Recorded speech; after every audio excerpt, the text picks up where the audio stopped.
तो मैं स्मार्ट नहीं हूँ, या मैं कहूँ मेरे पास दिमाग नहीं है, बट मेरी बॉडी का ये वाला हिस्सा थोड़ा भारी है, तो शायद मेरे पास दिमाग है। अब स्मार्ट होने का मेरा मतलब ये नहीं कि मैं उन ज्ञानी बच्चों जैसा नहीं हूँ जो कि अपनी उंगलियों को ऐसा ऐसा करके पूरे ब्रह्मांड का मैथ्स कैलकुलेट कर देते हैं।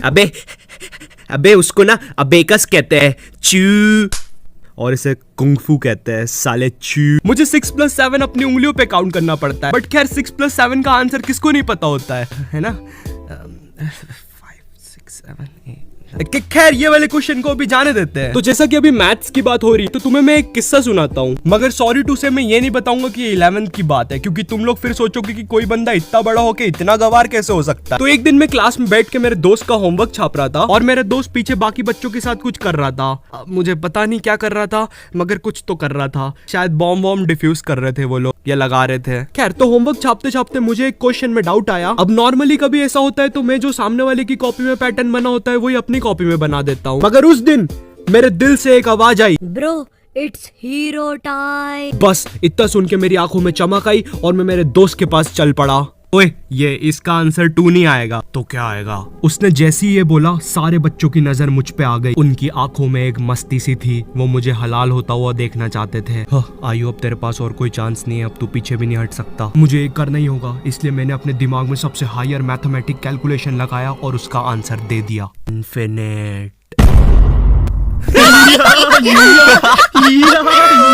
उनकी हंसी सुन के मेरा रोना निकल गया था, लेकिन मैंने मेरा ईगो नहीं टूटने दिया। मैंने फुल कॉन्फिडेंस से उन्हें कहा, भाई गलत क्या है उसमें? उसका आंसर इन्फिनाइट ही तो आएगा। साले हंस क्यों रहे हो मुझ पे? अच्छा, कैसे आएगा इन्फिनाइट, हमको भी तो बता। हाँ, मुझे मेरा ईगो वापस लाने का चांस मिला था, इसलिए मैंने मेरा हायर कैलकुलेशन उन्हें बता दिया। भाई देख, ये जो नीचे के 2 1 है ना, अगर तू इनका एलसीएम लेगा तो इनका तो एलसीएम आते ही जाएगा। ओए हाँ, सही बोल रहा है यार तू। देखा भाई, तेको तो मैंने बोला ही था, इसलिए इसका आंसर आएगा इन्फिनाइट।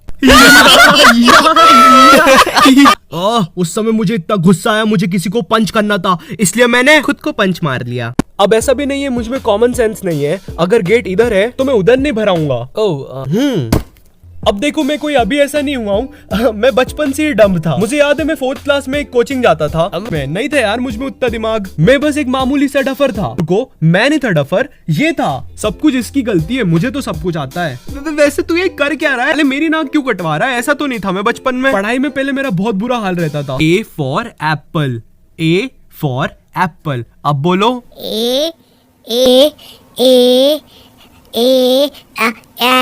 जब्बा।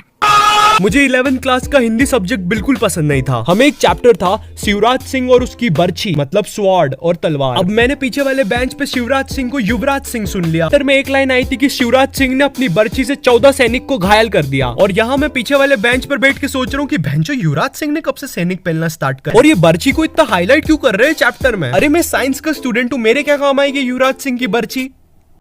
तो एलियन 1, तुम्हें क्या लगता है इस बर्छी से हम लोग क्या कर सकते हैं? अरे भैया, इसको कोई ट्रांसलेटर दो। अरे ये ढपले को हिंदी नहीं आती क्या? एलियन 1 वहां रखा है ट्रांसलेटर। जी तो सर, मैं बता रहा था कि अगर हम बर्छी से इलेक्ट्रोमैग्नेटिक रेडिएशन निकाल लेंगे तो उससे क्या? जी तो सर, इस बर्छी की पावर से हम लोग ना बाथरूम में टेलीपोर्टेशन कर सकते हैं। बेकार आइडिया। मोदी जी, आपको क्या कहना है इस पे? मित्रों, हम इस बर्छी से 14 सैनिकों को घायल कर सकते हैं। Full support. तुम लोग ने आसमान में कभी ऐसा जेट जाते हुए देखा है? वो कुछ ऐसा दिखता है। तो बचपन में मुझे ये बहुत कूल लगा, तो कुछ टाइम के बाद वो जेट मुझे बेंटन की वॉच लगने लगी। और वैसे भी मैं जहाँ रहता हूँ वो बेंटन के जंगलों जैसी ही जगह है, लेकिन जेट का पीछा करते करते मैं जहाँ आ गया था ना, वहां से घर जाना बहुत मुश्किल था। खैर, वो बात अलग है कि मैं मेरे घर से बस थोड़ा ही दूर था, अगर कसम से उस टाइम मैं बेंटन भूल गया। तो अभी हाल ही में मैंने एक डम मूवमेंट किया है मेरे एग्जाम्स के टाइम पर। ओके, तो इस चीज को थोड़ा छोटा रखते हैं। तो मेरी ऑनलाइन क्लासेस चल रही है, मैं पढ़ता लिखता कुछ भी नहीं हूँ, मेरा फ्यूचर बर्बाद हो रहा है, प्लीज कोई मुझे मार दो। मजाक कर रहा हूँ।